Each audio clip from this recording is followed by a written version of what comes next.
সুপ্রিয় শিক্ষার্থীরা, আসসালামু আলাইকুম। তোমরা সবাই কেমন আছো? আশা করি তোমরা সবাই ভালো আছো, নিরাপদে আছো।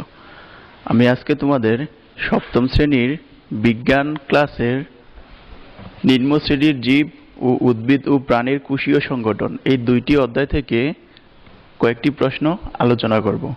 যেহেতু তোমাদের অর্ধবার্ষিক পরীক্ষা চলতেছে, সেহেতু এই প্রশ্নগুলো আমরা পুনরায় রিভিশন দিব।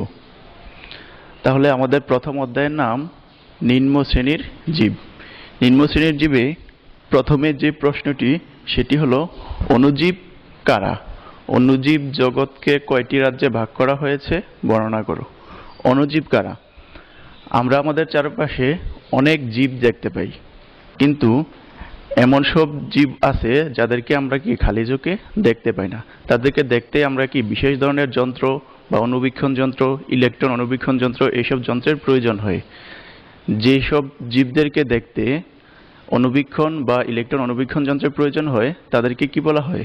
তাদেরকে অণুজীব বলা হয়। অণুজীব জগৎকে মূলত তিনটি রাজ্যে ভাগ করা হয়। অণুজীব জগৎকে মূলত তিনটি রাজ্যে ভাগ করা হয়। অণুজীব জগৎ তিনটি রাজ্যে ভাগ করা হয়েছে। এক, এক্যারিওটা বা অকোষীয়। দুই, প্রোক্যারিওটা বা আদিকোষী। তিন, ইউক্যারিওটা বা প্রকৃতকোষী। এক নম্বর, এক্যারিওটা বা অকোষীয়। অকোষীয় জীব অকোষীয় জীব বলতে অকোষীয় যে অণুজীবগুলা, এগুলা এতই ছোট যে এগুলোকে সাধারণ অণুবীক্ষণ যন্ত্রের সাহায্যে দেখা যায় না। এই অকোষীয় জীবগুলোকে দেখতে, এক্যারিওটা বা অকোষীয় অণুজীবগুলোকে দেখতে আমাদেরকে ইলেকট্রন অণুবীক্ষণ যন্ত্রের সাহায্য নিতে হয়। এই এক্যারিওটা বা অকোষীয় অণুজীবের উদাহরণ হলো কি? ভাইরাস। ভাইরাস কি আমরা খালি চোখে দেখতে পাই না। ভাইরাস দেখতে আমাদের কি ইলেকট্রন অণুবীক্ষণ যন্ত্রের প্রয়োজন হয়। দুই, প্রোক্যারিওটা বা আদিকোষী। আদিকোষী যেসব অণুজীবের কোষের কেন্দ্রিকা সুগঠিত থাকে না, তারাই এই রাজ্যের অন্তর্ভুক্ত।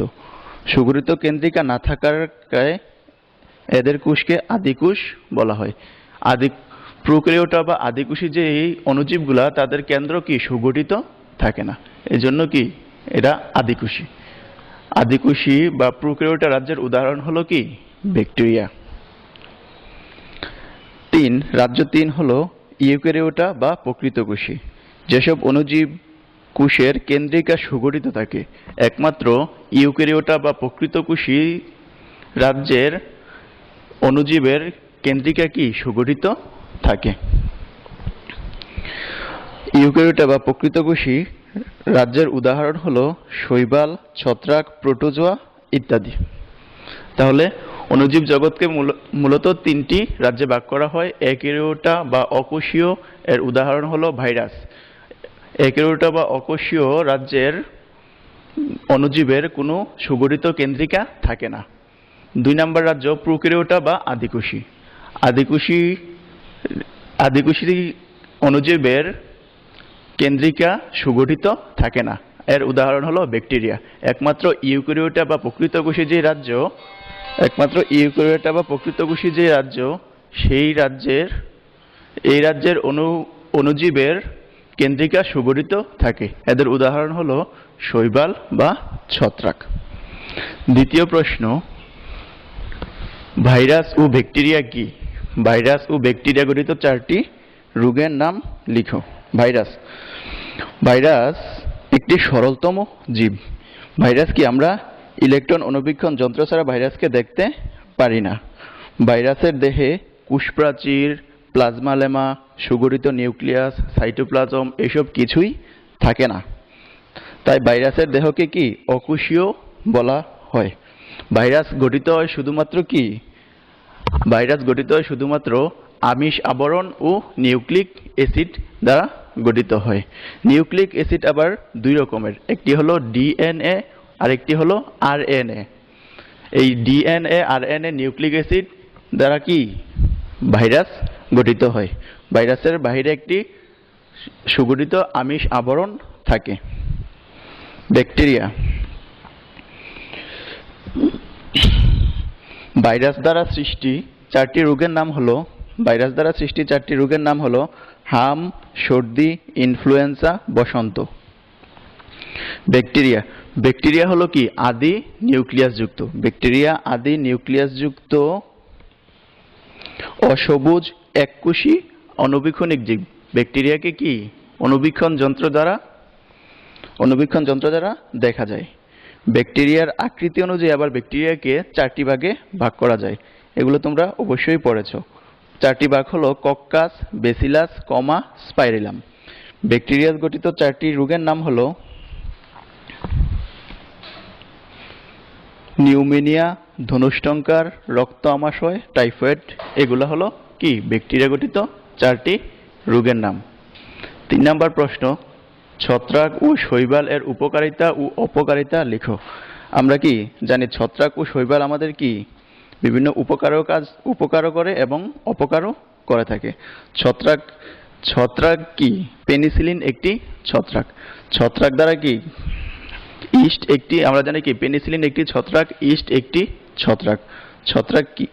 ছত্রাক পেনিসিলিন কি একটি বহু মূল্যবান ঔষধ যা আমরা কি ছত্রাক থেকে পেয়ে থাকি। আর পাউরুটি তৈরিতে ও ভিটামিন ট্যাবলেট তৈরিতে আমরা কি ইস্ট ছত্রাক ব্যবহার করে থাকি। এবং এগারিকাস ছত্রাক মাশরুম নামক শৌখিন, আমরা যে মাশরুম খাই এটা কি একটি এগারিকাস নামক ছত্রাক। আর ছত্রাক আমাদের কি ক্ষতি করে থাকে। ছত্রাকের কারণে আমাদের কি মানুষের দাঁত, ঝুলি, শ্বাসনালীর প্রবাহ, আলুর বিলম্বিত দশা, পাটের কালুপট্টি, আখের লাল পচা ইত্যাদি রোগ ছত্রাকের কারণে হয়ে থাকে। শৈবালের উপকারিতা। শৈবাল আইসক্রিম তৈরিতে এলজিন হিসেবে, আয়োডিন ও পটাশিয়ামের ভালো উৎস হিসেবে, মৎস্য চাষে খাদ্য হিসেবে কি শৈবাল আমরা ব্যবহার করে থাকি। তাহলে শৈবালের উপকারী দিকের মধ্যে কি আইসক্রিম তৈরিতে এলজিন হিসেবে আমরা শৈবাল ব্যবহার করি, আয়োডিন ও পটাশিয়ামের ভালো উৎস হিসেবে শৈবাল ব্যবহার করি, মৎস্য চাষে কি মাছের খাদ্য হিসেবে আমরা শৈবাল ব্যবহার করি। শৈবালের অপকারিতা। মানুষ ও উদ্ভিদের নানা রোগ সৃষ্টিতে শৈবাল দায়ী। শৈবালের আধিক্য জলাশয়ে কি অক্সিজেনের অভাব সৃষ্টি করে। যখন কোনো পুকুরে অতিরিক্ত পরিমাণে শৈবাল জন্মে তাহলে কি ওই পুকুরে অক্সিজেনের ঘাটতি দেখা দেয়। 4 নম্বর প্রশ্ন, পাউরুটি তৈরিতে ইস্ট ব্যবহার করা হয় কেন। আমরা জানি কি ইস্ট একটি কি ছত্রাক। পাউরুটি তৈরিতে ইস্ট ব্যবহার করা হয় কারণ কি ময়দার সাথে যখন আমরা ইস্ট পাউডারটা মিশ্রণ করি তাহলে কি এটি একটি ফার্মেন্টেশন প্রক্রিয়ায় কার্বন ডাই অক্সাইড গ্যাস ও অ্যালকোহল তৈরি করে। এই কার্বন ডাই অক্সাইড গ্যাসের চাপে পাউরুটি ফুলে এবং পাউরুটির মধ্যে যে ছিদ্রগুলো তৈরি হয় ছোট ছোট, এটি কি কার্বন ডাই অক্সাইড গ্যাসের চাপে। আর অ্যালকোহল কি হয় অ্যালকোহল বাষ্প হয়ে উড়ে যায়। তাই কি আমরা পাউরুটি ফুলাতে কি ইস্ট ব্যবহার করে থাকি। অধ্যায় 2, উদ্ভিদ ও প্রাণীর কোষীয় সংগঠন। উদ্ভিদ ও প্রাণীর কোষীয় সংগঠনের প্রথম প্রশ্ন, নিউক্লিয়াসের গঠন বর্ণনা করো। তোমরা যেই চিত্রটা দেখতে পাচ্ছ এটা কি একটি নিউক্লিয়াসের চিত্র। তোমরা বোর্ডে যে চিত্রটা দেখতে পাচ্ছ এটা একটি নিউক্লিয়াসের চিত্র। নিউক্লিয়াস কি প্রোটোপ্লাজম পর্দা দিয়ে বেষ্টিত সর্বাপেক্ষা ঘন বস্তুকে কি নিউক্লিয়াস বলে। একটি কোষে প্রোটোপ্লাজম দিয়ে বেষ্টিত সবচেয়ে ঘন বস্তুকে কি বলে নিউক্লিয়াস বলে। নিউক্লিয়াস মূলত কি 4টি অংশের সমন্বয়ে গঠিত। প্রথমত কি নিউক্লিয়ার মেমব্রেন, নিউক্লিওপ্লাজম, ক্রোমাটিন তন্তু, নিউক্লিউলাস, নিউক্লিয়ার রন্ধ্র। তাহলে কি নিউক্লিয়ার পর্দা, সজীব ও দ্বিস্তর বিশিষ্ট পর্দা দিয়ে কি নিউক্লিয়াস আবৃত থাকে। এই সজীব ও দ্বিস্তর বিশিষ্ট যে পর্দাটা এটা কি নিউক্লিয়ার মেমব্রেন বা নিউক্লিয়ার পর্দা বলা হয়। নিউক্লিউলাসের ভিতরে যেই দানাদার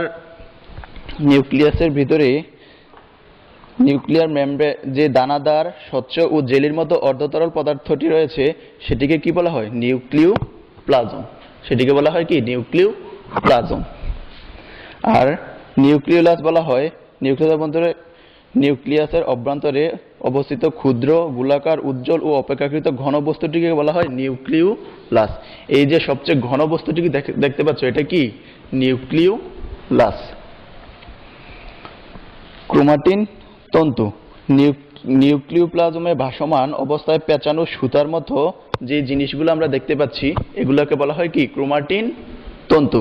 আর নিউক্লিয়াসের মধ্যে কি? নিউক্লিয়ার মেমব্রেনের মধ্যে যে ফাঁকা জায়গাগুলো রয়েছে, অসংখ্য ফাঁকা জায়গা বা ছিদ্র রয়েছে, এগুলোকে বলা হয় নিউক্লিয়ার রন্ধ্র।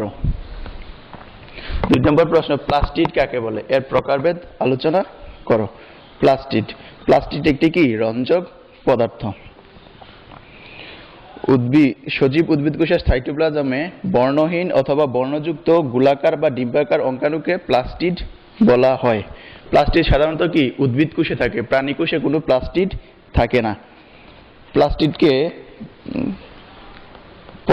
রঞ্জক পদার্থের উপস্থিতি ও অনুপস্থিতির উপর ভিত্তি করে প্লাস্টিডকে কি? প্রধানত 2 ভাগে ভাগ করা হয়: ক্রোমোপ্লাস্টিড বা বর্ণযুক্ত প্লাস্টিড এবং লিউকোপ্লাস্টিড বা বর্ণহীন প্লাস্টিড। ক্রোমোপ্লাস্টিড যে বর্ণযুক্ত প্লাস্টিড আছে, তাকে আবার কি? 2টি শ্রেণীতে বিভক্ত করা হয়: ক্লোরোপ্লাস্ট ও ক্রোমোপ্লাস্ট। ক্লোরোপ্লাস্ট হলো কি? সবুজ উদ্ভিদের সবুজ পাতার মধ্যে থাকে ক্লোরোপ্লাস্ট। আর ক্রোমোপ্লাস্ট থাকে উদ্ভিদের যে রঙিন অংশগুলা, ফুল, ফল, এসবই কি? ক্রোমোপ্লাস্ট থাকে। ক্রোমোপ্লাস্ট কি? ফলের মধ্যেও ক্রোমোপ্লাস্ট থাকে। ফুলের পাপড়ি, ফলের ত্বক, এসবই কি? বর্ণবৈচিত্র্য সৃষ্টি করে কি? ক্রোমোপ্লাস্ট। আর ক্লোরোপ্লাস্ট কি? উদ্ভিদের পাতা সবুজ করে থাকে।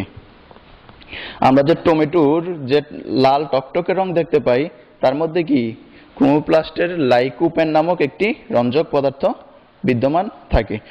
যখন কোনো সবুজ ফল পেকে অন্যান্য বর্ণ ধারণ করে, তখন কি? ক্লোরোপ্লাস্ট ক্রোমোপ্লাস্টে রূপান্তরিত হয়। আর বর্ণহীন লিউকোপ্লাস্টিড বা বর্ণহীন প্লাস্টিড হলো যেগুলা কি? যে কোনো গাছের মূলে থাকে, যেখানে কি সূর্যের আলো পৌঁছতে পারে না, সেখানে কি? লিউকোপ্লাস্টিড থাকে।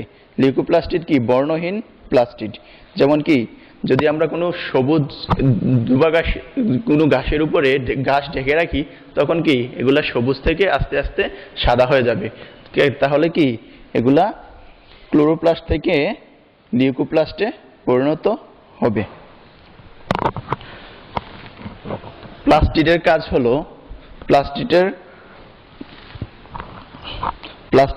হলো উদ্ভিদের খাদ্য সংশ্লেষণ, বর্ণ গঠন ও খাদ্য সঞ্চয়ে মুখ্য ভূমিকা পালন করে কি? প্লাস্টিড। তাহলে আমরা আজকের এই আলোচনায় শিখতে পারলাম কি? অণুজীব কারা, অণুজীব জগৎকে কয়টি রাজ্যে ভাগ করা হয়েছে, তার প্রকারভেদ, ভাইরাস ও ব্যাকটেরিয়া কি, ভাইরাস ও ব্যাকটেরিয়া দ্বারা কি কি রোগ হয় তা, ছত্রাক ও শৈবালের উপকারিতা ও অপকারিতা, পাউরুটি তৈরিতে ইস্ট ব্যবহার করা হয় কেন, নিউক্লিয়াসের গঠন সম্পর্কে আলোচনা করলাম এবং কি? প্লাস্টিড সম্পর্কে আলোচনা করলাম। আশা করি তোমরা এগুলো বুঝতে পেরেছ। ধন্যবাদ সবাইকে।